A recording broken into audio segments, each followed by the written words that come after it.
ध्वनिर्वर्णा पदं वाक्यमित्यास्पदचतुष्टयम् यस्याः सूक्ष्मादिभेदे वाग्देवीं तामुपास्महे।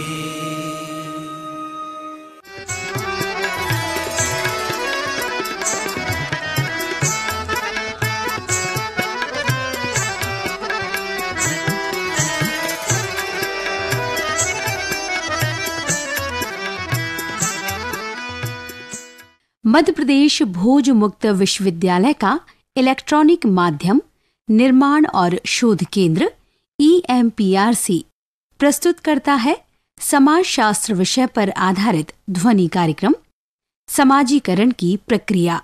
ये कार्यक्रम BA समाजशास्त्र के प्रथम वर्ष के विद्यार्थियों के लिए प्रथम प्रश्न पत्र की तीसरी इकाई पर आधारित है। इस कार्यक्रम की विषय विशेषज्ञ है डॉक्टर माधवी लता दुबे।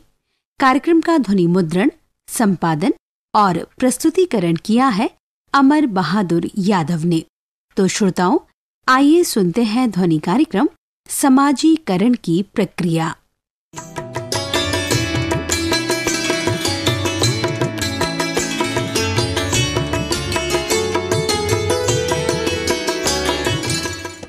भोज मुक्त विश्वविद्यालय की BA प्रथम वर्ष समाजशास्त्र की कक्षा में आप सभी का स्वागत है। आज हम अवधारणा परिचय के अंतर्गत जिस विषय पर चर्चा करने जा रहे हैं वह है समाजीकरण। समाजीकरण यानी समाज की सीख की प्रक्रिया।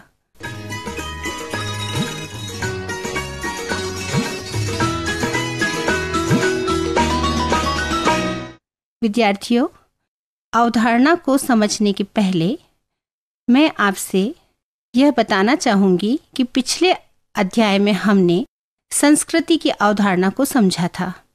समाजीकरण क्या है, यह समझने के लिए बहुत आवश्यक है कि हम समाज और संस्कृति के संबंध को समझें।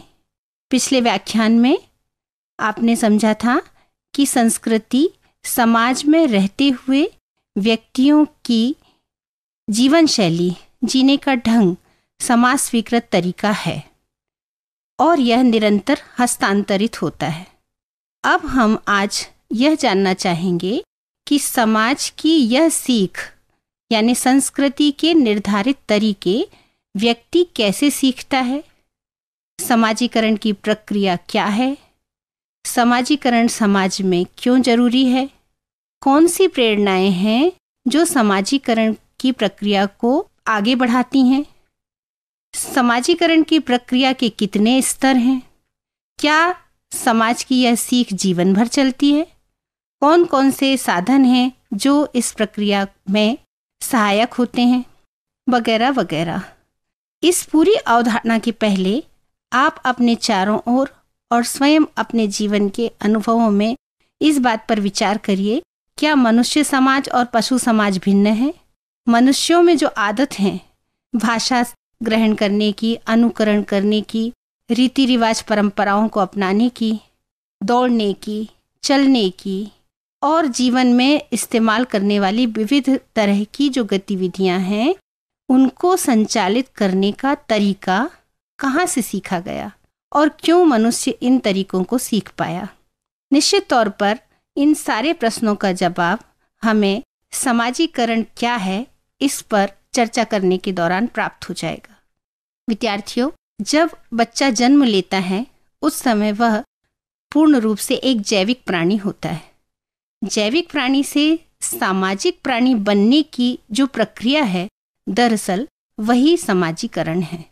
अब जैविक प्राणी से सामाजिक प्राणी बनना क्यों आवश्यक है?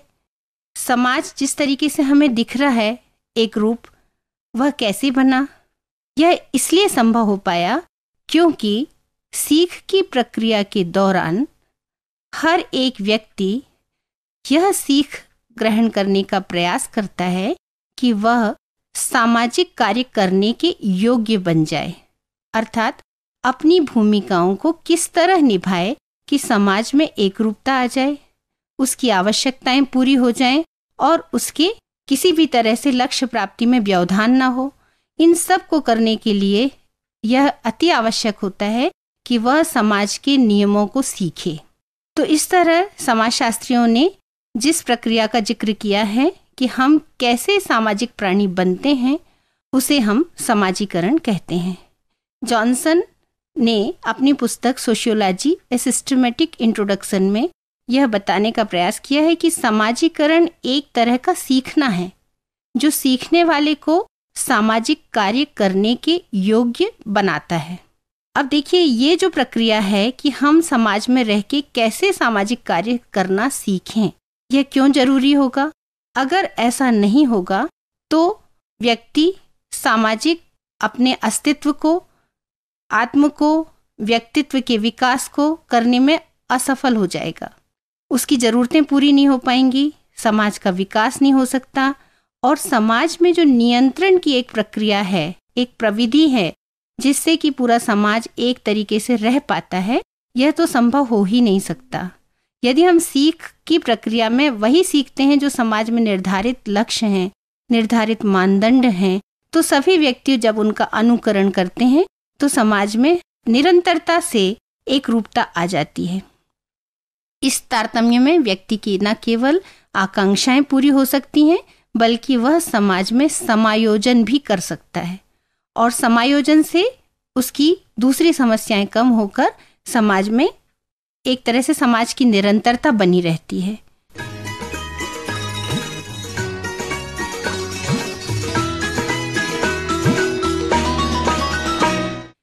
जॉनसन ने समाजीकरण की प्रक्रिया को किस तरह से समझाया है? मैंने आपसे पहले यह कहा था कि बच्चा जब जन्म लेता है तो एक जैविकीय प्राणी होता है और धीरे धीरे वह किस तरह से सामाजिक प्राणी में परिवर्तित होता है, यह जब हम समझेंगे तो इस प्रक्रिया को समाज वैज्ञानिकों ने कैसे समझाया है, आइए हम इस पर विचार करते हैं। जॉनसन ने समाजीकरण की प्रक्रिया के 4 स्तर बतलाए। कैसे ये प्रक्रिया आगे बढ़ती है? बच्चा जब जन्म लेता है उस अवस्था में उसका संबंध सिर्फ माँ से होता है। जन्म के 1 वर्ष तक वह सिर्फ अपनी शारीरिक आवश्यकताओं की पूर्ति करना जानता है, हाव भाव से, इशारे से, और सबसे नज़दीक होती है उसकी माँ जो उसकी आवश्यकताओं की पूर्ति में मददगार होती है। इस अवस्था में बच्चा संवेगों को समझने लगता है, यानी यदि माँ उसे उठाती है, सुलाती है, अगर गीला हो गया है तो उसे सूखे स्थान पर ले जाती है, इस पूरे दौरान वह संवेग अनुभूति करना सीख जाता है। हंसना, रोना, उसको अच्छा लगना, यह सब संवेग उसके अंदर पैदा होते हैं। इस अवस्था को जॉनसन ने मौखिक अवस्था कहा है। समाजीकरण की यह पहली अवस्था है। इसके बाद 1.5 से 2 वर्ष की अवधि में बच्चा जब माँ से थोड़ा अलग होकर आगे समूह के, परिवार के और सदस्यों के बीच में जाता है तो उससे यह अपेक्षा की जाती है कि वह कुछ बातों को समझे, यानी कैसे उसको बैठना है, चलना है, हाथ धोना है, अगर कोई उससे कुछ कह रहा है तो उसको अनुकरण करना है, यह अपेक्षा शुरू हो जाती है। शौच अवस्था के पहले तक बच्चा सिर्फ माँ के संसर्ग में होता है और परिवार के अन्य सदस्यों के लिए वह मनोरंजन की एक वस्तु के तरह खिलौना मात्र होता है। लेकिन जब वह उस अवस्था से आगे निकलता है 1.5-2 वर्ष के बाद, तो उससे यह अपेक्षा की जाती है कि वह अपने बारे में समूह से संपर्क स्थापित करके कुछ सीखने की प्रक्रिया को आगे बढ़ाए। इस तरह से बच्चा धीरे धीरे सीखना शुरू कर देता है और चलना, बोलना, खाना, उठना, बैठना, ये थोड़ी थोड़ी प्रक्रियाएं सीखने की शुरू हो जाती हैं। इन प्रक्रियाओं को करते हुए बच्चा जब आगे बढ़ता है तो 3 वर्ष से लगभग 12-13 वर्ष तक समाज में एक व्यक्ति के रूप में उससे क्या अपेक्षा की जाती है कि वह जो बच्चा है इस समय अपनी लैंगिक भूमिका की पहचान कर ले। यानी भूमिका को पूरी तरीके से वह नहीं समझ सकता, लेकिन वह लिंग के अनुसार अपनी प्रतिक्रियाओं को, अपनी आदतों को तैयार करना शुरू कर देता है। जैसे लड़की है तो उसे क्या काम करना है, लड़का है तो क्या काम करना है। इस दौरान मनोवैज्ञानिक यह कहते हैं कि कुछ इस तरह की ग्रंथियां भी पनपने लगती हैं कि बच्चे के अंदर विपरीत लिंग के प्रति आकर्षण पैदा होना शुरू हो जाता है। तो प्रायः यह देखा जाता है कि लड़की अपने पिता से और लड़का अपनी माँ से ज़्यादा प्रभावित होता है। इस तरह से बच्चे में अपनी स्थिति का ज्ञान होने के साथ साथ अपने बारे में समझ एक विकसित होने लगती है और वह परिवेश से तादाद में स्थापित करके अपनी भूमिकाओं को कैसे संचालित करेगा इसकी समझ बढ़ने लगती है। जॉनसन ये कहते हैं कि 12-13 वर्ष की जो अवस्था है, इसके बाद युवा अवस्था के पहले तक का जो समय है वह किशोरावस्था का समय होता है। और किशोरावस्था का जो समय है वह एक तरह से संकट काल की स्थिति है, क्योंकि इस आयु में जो बच्चे हैं वे अधिक स्वतंत्रता की मांग करते हैं और समाज में, परिवार में, पड़ोस में, नाते रिश्तेदारों में सभी लोगों की उनसे यह अपेक्षा होती है कि वे सामाजिक रीति रिवाजों को, मानदंडों को सीखें। अतः जहाँ बच्चा स्वतंत्रता की मांग करता है वहीं उसे समूह के द्वारा समाज के नियमों को समझाने की प्रक्रिया तेज हो जाती है, डांट कर, डपट कर, सुझाव देकर, लेकिन उसे यह बताया जाता है कि वह कैसे समाज की चीज़ों को समझे और अपने कार्यों को विवेक के आधार पर संचालित करे। इसलिए इसको संकट काल कहा, क्योंकि जहाँ बच्चा स्वतंत्रता की मांग कर रहा है वहीं समूह उस पर बंधन डाल रहा है। लेकिन जैसे बच्चा बड़ा होता है इस अवस्था में वह समाज के रीति रिवाजों को भली भांति समझने की स्थिति में पहुंच जाता है। जॉनसन कहते हैं कि यह प्रक्रिया इस तरह लगभग पूरी हो जाती है क्योंकि इसमें बच्चे को समाज के रीति रिवाज को, नियमों को समझने की एक समझ पूरी विकसित हो जाती है। लेकिन समाजशास्त्रियों का यह मानना है कि समाज की सीख ग्रहण करने की प्रक्रिया 1, 2 या 4 स्तर तक नहीं बल्कि जीवन भर चलती है, क्योंकि हम समाज में रहकर जीवन भर कुछ ना कुछ सीख ग्रहण करते रहते हैं और समाज से अपना अनुकूलन बढ़ाते रहते हैं।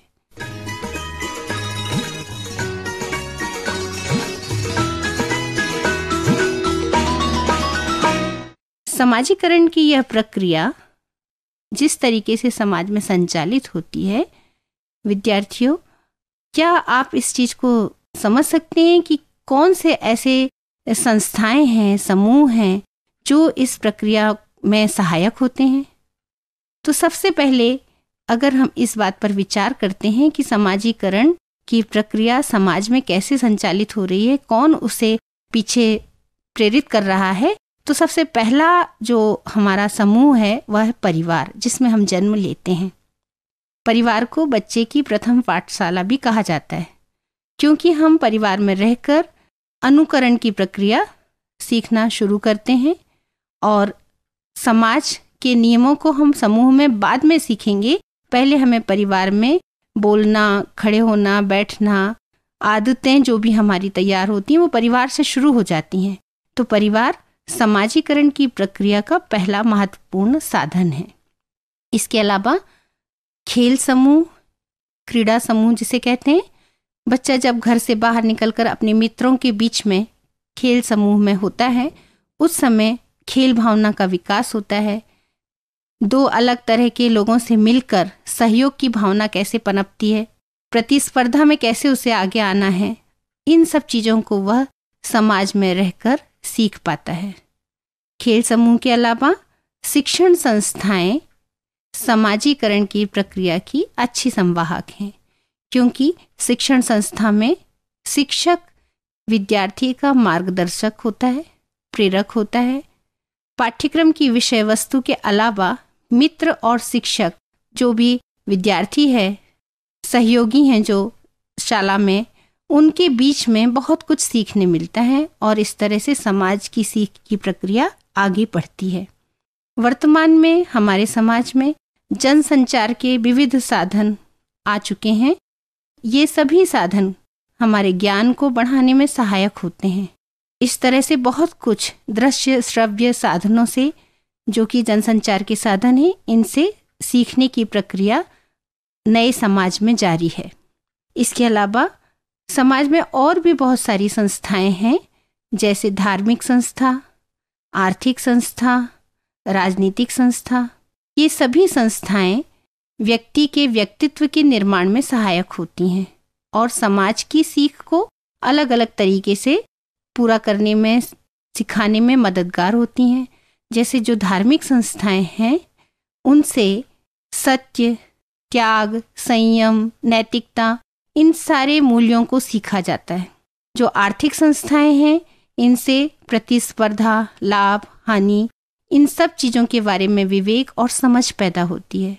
राजनीतिक संस्थाएं हैं, वे कर्तव्य, अधिकार, अनुशासन, इन सारी चीज़ों को सिखाने में मददगार होती हैं। तो विद्यार्थियों, हम इस तरीके से यह कह सकते हैं कि कुछ ऐसे अभिकरण सुनिश्चित हैं समाज में, जो समाजीकरण की प्रक्रिया में सहायक हैं।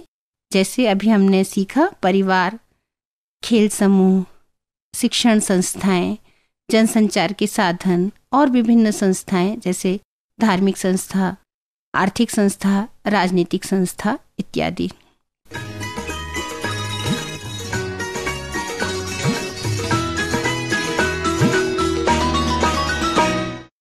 अब हम यह जानने का प्रयास करेंगे कि कौन सी ऐसी प्रेरणाएं हैं जो समाजीकरण की प्रक्रिया को बल देती हैं। इन प्रेरणाओं को जानने के लिए हमें सैद्धांतिक पक्ष की ओर जाना पड़ेगा। सैद्धांतिक पक्ष का अभिप्राय समाजीकरण को समझाने के लिए कुछ विद्वानों ने, समाज वैज्ञानिकों ने अपने सैद्धांतिक अभिमत प्रस्तुत किए हैं। जैसे दुर्खीम का सामूहिक प्रतिनिधान का सिद्धांत। समाजशास्त्री इमाइल दुर्खीम का यह मानना है कि समाज में व्यक्ति का व्यवहार समूह के जो प्रतिनिधान है, यानी आदर्श मूल्य परंपराएं जो समाज के स्थापित मानदंड हैं, इनका अनुकरण करने के कारण हमारा व्यवहार एक रूपता में आ जाता है और हम वही सीखते हैं। क्यों सीखते हैं ऐसा? उन्होंने कहा कि जो सामूहिक प्रतिनिधान है वे सामाजिक तथ्य की भांति होते हैं। सामाजिक तथ्य में दो बातें होती हैं, एक बाह्यता और एक बाध्यता। यानी व्यक्ति से बाहर हैं वो सारी चीजें और व्यक्ति उनको करने के लिए बाध्य हो जाता है। अर्थात हम समाज में जो भी नियमों का अनुपालन करते हैं, अनुसरण करते हैं, अपने जीवन में जिन चीज़ों का अनुकरण करते हैं, वो सारी चीज़ें इसलिए करते हैं क्योंकि समाज की शक्ति उनमें निहित होती है। ऐसा करना समाज की अपेक्षा है और बाध्यता भी है, अतः हमें वैसा करना होता है। दुर्खीम के अलावा चार्ल्स कूले ने आत्मदर्पण दर्शन का एक सिद्धांत प्रस्तुत किया। उनका यह कहना था कि व्यक्ति समाज में जो भी व्यवहार करता है वह व्यवहार वह दूसरे के मूल्यांकन के आधार पर करता है। यानी खुद के आईने में देखता है कि दूसरे व्यक्ति उसके बारे में क्या सोचते हैं। यदि दूसरे उसकी प्रशंसा करते हैं तो वह उस तरह का व्यवहार करने लगता है। दूसरे यदि आलोचना करते हैं तो उसका उस दिशा में कार्य करने में मन नहीं लगता। तो दूसरे की प्रतिक्रिया के आधार पर व्यक्ति अपने भूमिकाओं को दिशा देता है। यह कूले ने समझाने का प्रयास किया। फ्रायड ने यह कहा कि मन की 3 अवस्थाएं होती हैं, इद, ईगो और सुपर ईगो। इद तात्कालिक आवश्यकताओं की पूर्ति पे बल देता है। ईगो जो है वह एक तार्किक पक्ष है, समाज की चिंता इसमें हो जाती है। चेतन रूप से व्यक्ति यह समझने का प्रयास करता है कि हमें क्या करना चाहिए, क्या नहीं करना चाहिए। लेकिन जो सुपर ईगो है वह व्यक्ति को समाज के आदर्श, नियम, रीति रिवाज में बिल्कुल ठीक आधार देता है कि आप यह उचित है, इसे अपनाना चाहिए। तो जो समाजीकरण की प्रक्रिया है, दरअसल इसमें आप देखिए कि सभी एक जैसे नहीं होते हैं। कुछ व्यक्तियों का व्यक्तित्व अलग तरह का होता है, कुछ का अलग तरह का होता है। इसलिए क्योंकि ईद और सुपर ईगो में द्वंद्व चलता रहता है।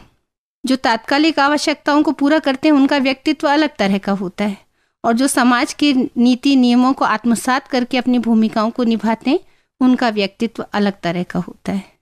तो इस तरह से फ्रायड ने इन प्रेरणाओं के बारे में बतलाया। अब तक हमने यह सीखा कि समाजीकरण की प्रक्रिया क्या है, समाज की सीख ग्रहण करने की इस प्रक्रिया के कितने जो वाहक हैं, एजेंसीज, वो कौन सी हैं और कौन सी प्रेरणाएं इसके पीछे काम करती हैं।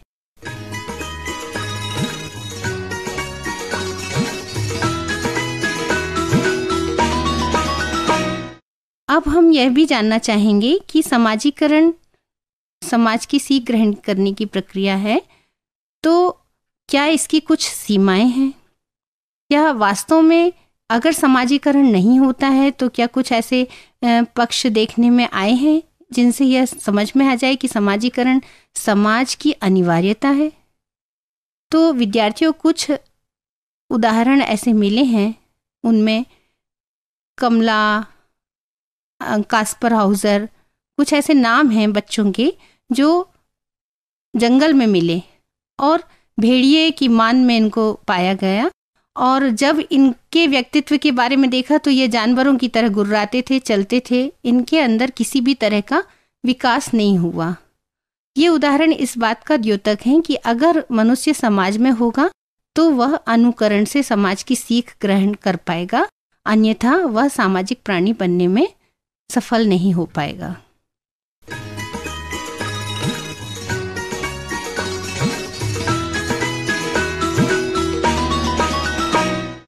इसके अलावा हम आपसे जो कह रहे थे कि समाजीकरण की कुछ सीमाएं भी हो सकती हैं, आइए इस पर थोड़ी सी चर्चा करें।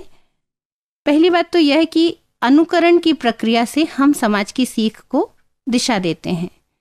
अगर कोई व्यक्ति मंदबुद्धि है, मानसिक स्वास्थ्य ठीक नहीं है, तो स्वाभाविक है कि उसकी अनुकरण की प्रक्रिया धीमी होगी और वह सामाजिक प्राणी बनने में दूसरे अन्य व्यक्तियों की तरह सक्षम नहीं रहेगा। तो यह एक सीमा रेखा है कि समाजीकरण को हम सभी के ऊपर लागू नहीं कर सकते। इसके अलावा हर एक व्यक्ति की प्रवृत्तियां भी भिन्न भिन्न होती हैं, रुचियां भी भिन्न भिन्न होती हैं। इस तरह से समाजीकरण में कि सीख की प्रक्रिया समान होने के बाद भी असमानता समाज में देखने मिलती है। और कभी कभी संस्कृति में भिन्नता यदि होगी तो समाजीकरण में एकरूपता नहीं आ सकती। जैसे यदि कोई मात्र सत्तात्मक समाज में पला बड़ा होगा तो वह जिन मानदंडों को आत्मसात करेगा, यदि वह पितृसत्तात्मक समाज में आएगा तो उसके मानदंडों में परिवर्तन आ जाएगा। तो इस तरह से सीख की प्रक्रिया से हम समाज में रहने लायक, अनुकूलन करने लायक स्थितियां तो तैयार करते हैं, लेकिन इसकी भी अपनी कुछ सीमाएं हैं।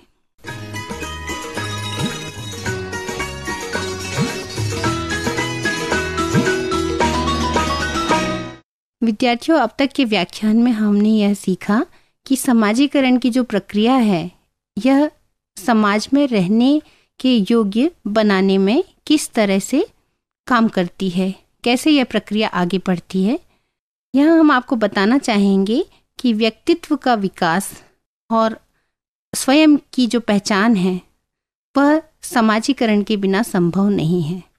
यानी संस्कृति, व्यक्तित्व और समाजीकरण, इन विविध चीज़ों को जब हम एक साथ, विविध अवधारणाओं को हम एक साथ कर देखेंगे तो हमें समझ में आएगा कि व्यक्ति का जो व्यक्तित्व है, समाज में रहकर वह किस तरह से अपनी भूमिकाओं का निर्वाह करता है, यह उसकी पहचान से संभव है और यह पहचान समाजीकरण के द्वारा होती है।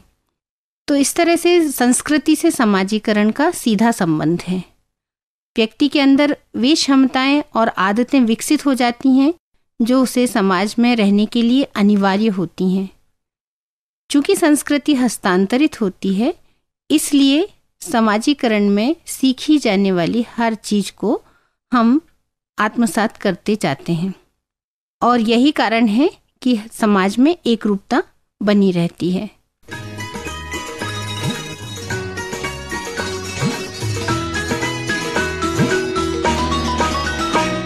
इस अवधारणा से जुड़े संभावित जो प्रश्न हो सकते हैं उनकी तैयारी आप किस तरह से करेंगे, आइए इस पर चर्चा करते हैं।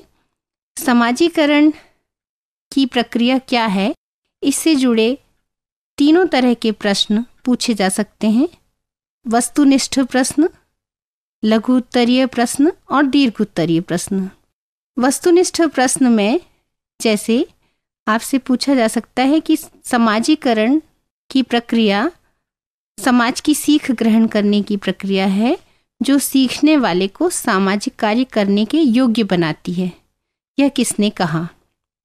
तो आप जो भी विकल्प आपके समक्ष दिए गए हैं प्रश्न पत्र में, उनमें से आप यह ध्यान रखेंगे कि हमने समाजीकरण की प्रक्रिया को जॉनसन के हिसाब से समाजशास्त्र एक व्यवस्थित परिचय किताब का संदर्भ देते हुए यह पढ़ा है कि इस तरह की प्रक्रिया और उसके जो 4 अलग सोपान हैं, मौखिक अवस्था, शौच अवस्था और गुप्तावस्था काल और किशोरावस्था, इन अवस्थाओं में जिक्र किया है जॉनसन ने। अतः हमें जो भी ऑप्शन दिए हैं उनमें टिक लगाना है जॉनसन के ऊपर। इसी तरह से समाजीकरण क्यों जरूरी है?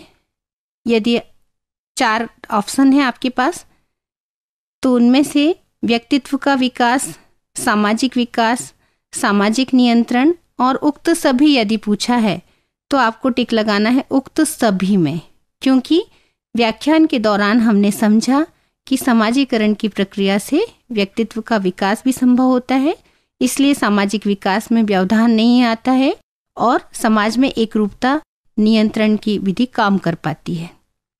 इसके अलावा जो लघुत्तरीय प्रश्न है, इसमें आपसे पूछा जा सकता है कि कोई भी ऐसे 2 अभिकरण या एजेंसी बताएं जो समाजीकरण में सहायक हैं। तो आपने आज जिन संस्थाओं को, समूहों को इस प्रक्रिया की एजेंसी के रूप में समझा है, जैसे परिवार, खेल समूह, शिक्षण संस्था, इनमें से आप कोई भी 2 लिखेंगे। तो लघुत्तरीय प्रश्न में यदि आपसे समाजीकरण के स्तर के बारे में पूछा जाए तो आप 4 स्तर जो आज हमने समझे हैं, जन्म लेने के बाद से किशोरावस्था तक के स्तरों को संक्षेप में लिखेंगे। दीर्घोत्तरीय प्रश्न में यदि आपसे पूछा जाता है कि समाजीकरण की प्रक्रिया को समझाइए, तब आप समाजीकरण क्या है, अर्थ, परिभाषा, समाजीकरण क्यों जरूरी है, कैसे होता है, इसके संवाहक कौन कौन हैं और कौन सी प्रेरणाएं यानी सैद्धांतिक पक्ष क्या है, इसे बताते हुए निष्कर्ष पर जाएंगे। प्रक्रिया को समझाने में हमें अवधारणा में उन सभी चीज़ों को समझाना आवश्यक होगा जिससे कि विषय वस्तु पर प्रकाश डाला जा सके। आज के व्याख्यान में बस इतना। अगली कक्षा में पुनः उपस्थित होंगी। धन्यवाद।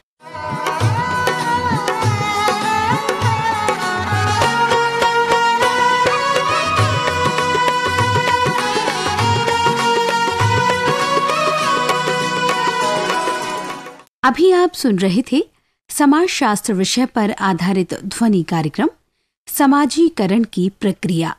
कार्यक्रम की विषय विशेषज्ञ और वार्ताकार थी डॉक्टर माधवी लता दुबे।